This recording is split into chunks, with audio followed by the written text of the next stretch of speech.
Greetings, ladies and gentlemen, and welcome to this latest edition of Tales from Outer Space, where I take stories from across the internet and read them for your entertainment. This particular story is called After the End of the Universe, written by xviila. False Vacuum Catastrophe. We all laughed nervously when we thought of the concept, didn't we? Every species did. A steady end of the world thing that couldn't happen, right? That the empty space was actually metastable. It wasn't empty. It wasn't the real ground state of the universe. How could that be? The scientists prodded more deeply into the universe, and with quantum field theory, it became something that might be possible. The vacuum was full of energy. Nothingness was full of energy. The humans humorously had called this the worst prediction in history, because the naive solution to quantum physics tells the difference between predicted and measured vacuum was 120 orders of magnitude. Now, we all laughed nervously because of the sheer terror. The whole universe could end at any moment with the vacuum decaying into an energyless ground state. We'd laughed because there was nothing we could do about it. If it happened, it happened. We couldn't even have any warning. Everything would just end. We wouldn't ever even notice it happened. So we laughed and went on with our business. Life went on. Then it happened. How naive had we been, thinking it would mean the end of the universe. Maybe we'd have been lucky if it had. When the universe decayed into the ground state, it didn't affect our usual 4 dimensions of space-time, width, height, length, and time. Clocks ticked on. All our houses were left standing. The sun still shone in the sky, birds still twittered in the trees, the cyan blood kept pumping through each of our bodies. Life went on. No, what balanced the equation were the other 7 curled dimensions of our 11-dimensional space-time. The ones that had been infinitesimal, the size of a superstring. The ones we depended on manipulating to bend space-time to our will, to bridge the gaps between stars, to send messages and matter faster than the speed of light, to lift things into orbit, to power everything by manipulating the very fabric of the universe. Those 7 extra dimensions were no longer infinitesimal. They had all compacted to 0. In an instant, all the quantum fields depending on those dimensions ceased to be. All we had left were the standard model and relativity. All we had left were ourselves. The communication networks fell silent. The ships in orbit fired their jump drives, and nothing happened. The grav drive lifters remained grounded by the planet's mass. The really unfortunate ones fell from the sky. Even the total conversion power plants fizzled when the quarks refused to decay on command. This all happened 70 years ago. A lot of people died then, directly or indirectly, but life continued on. Sometimes I wonder if they weren't the lucky ones. There are no more orbital cities, no more settlements in the solar system. Only Earth, the only planet that could become self-sufficient before they all died, is still inhabited. We keep contact by the radio now. Not many people travel between, even though we are back in space now, with chemical and nuclear rockets. Technology from 1,000 years ago that we had to relearn. I barely remember the time before, when we had instant communication, plentiful energy, and easy travel to other worlds, even to other stars. I was 10 standard years old when it happened. My mother had taken me to see the rings of sulfur, the largest gas giant in the system, a month before. I remember how they looked, big, shimmering, and marvelous. It was the last time I'd seen space with my own eyes, or my mother. After the vacation, she had returned to Earth, back to her posting as the head ambassador to the nascent humans. Afterwards, all I had left were the holographs taken in distant places. I sometimes wondered how they were doing in those places. The humans, our nearest neighbors, only perfected their first jump drive ship and reached the galactic stage a few decades before the event. A traumatized glimpse of the universe dangled in front of them upon their first contact, only to be snatched away. It had been an exciting time for all of us as well, for we could finally break the pre-contact silence with them. The Koala, we had close ties with them, the Kroloi, Darai, Rendrex. All of these were now just names.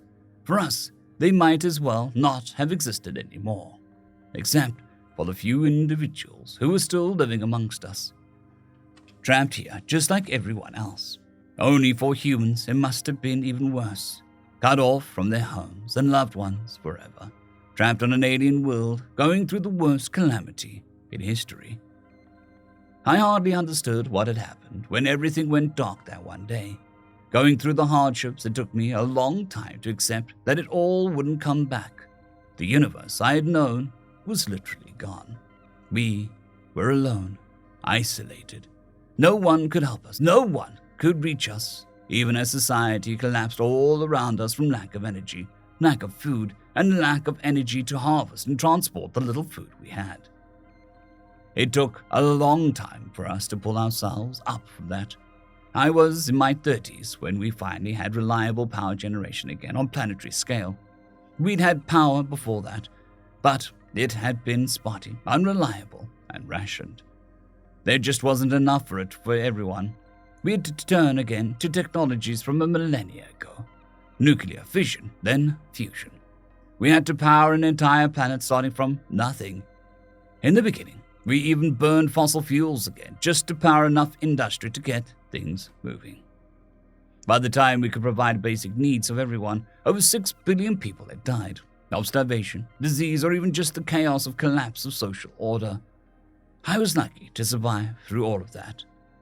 But life went on. When things had become stable enough again, I took a mate and procreated. As silly as that seemed at the time. So much had been lost. The future looked bleak. What was the point? Many had decided there wasn't one. But even if the old universe was gone, we were still here. Alone, but alive.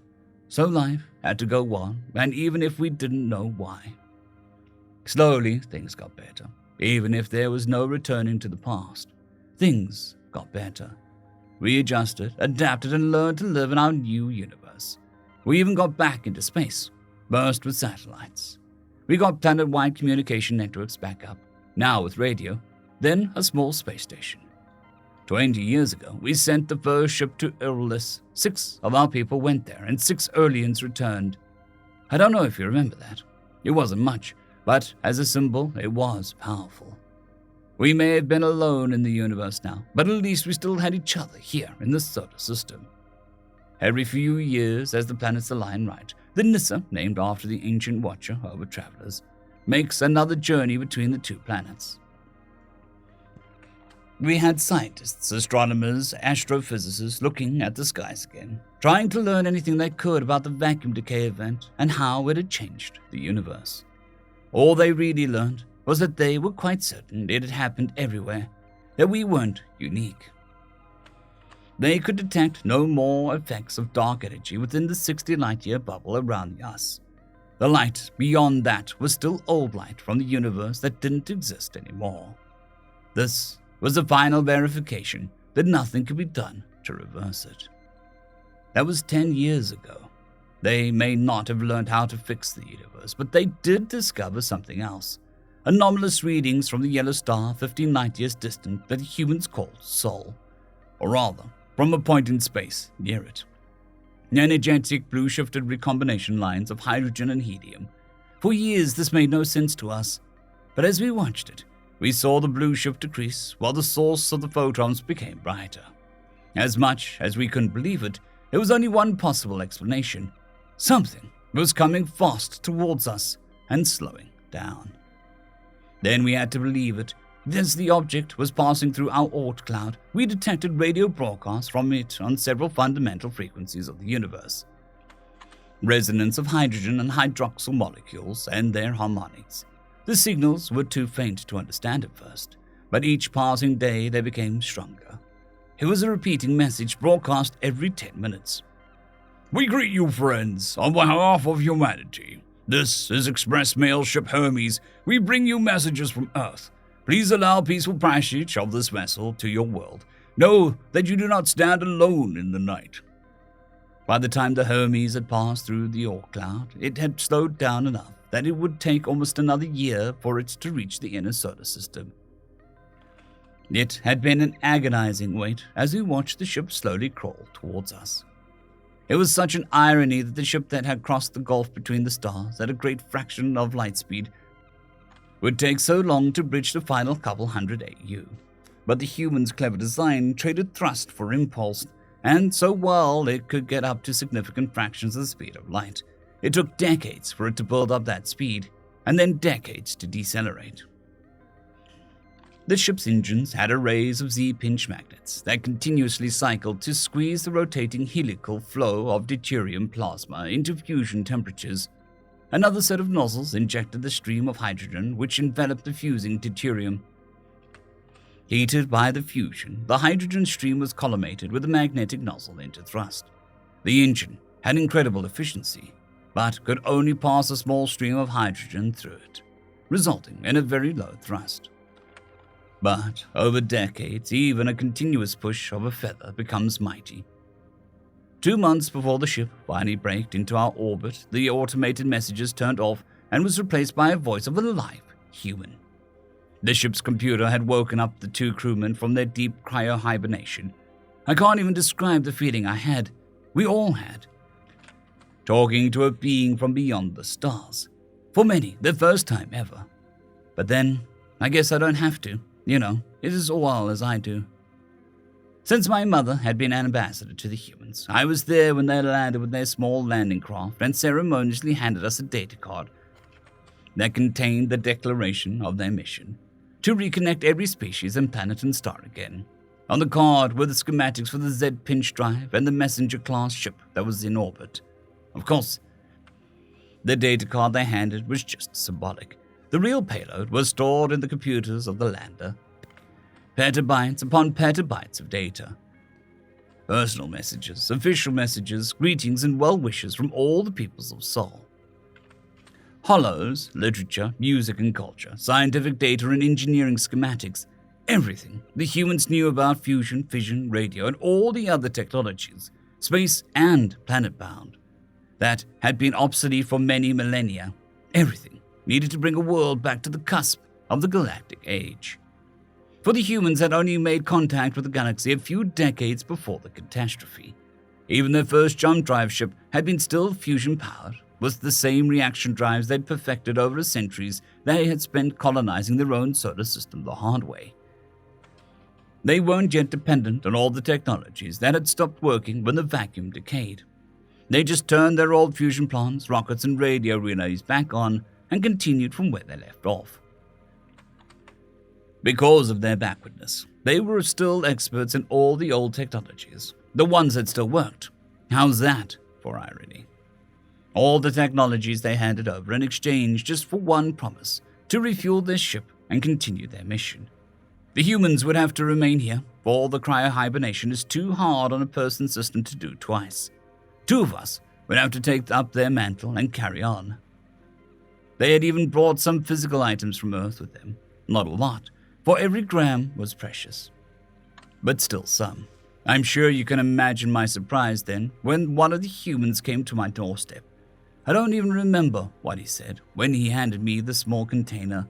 When I opened it, inside it was a small plastic trinket, a pendant in the shape of sulfur, with its rings glittering in hues of gold and silver. A cheap souvenir my mother had bought 70 years ago. I have no words to describe what I felt. All the memories flooded back, all the years of hardship melted away.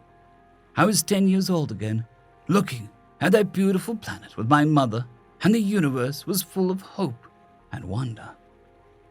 I know more than most how much it means to not be alone anymore, how much even the smallest connection can mean to someone. Grandson, I may not ever see you again after the Hermes leaves orbit for Qualan homeworld, but know that I couldn't be prouder. That you were chosen as one to continue the human's vision. That you will continue to deliver the messages that we are not alone ever again to those who need it the most. End of story. I would just like to thank the T5 supporters: Bushmaster 117, Casper Arnholtz, Drexzoon WRE, Elijah Silvercross, Gray, John Carrington, and Severin Cerberus. Thank you very much.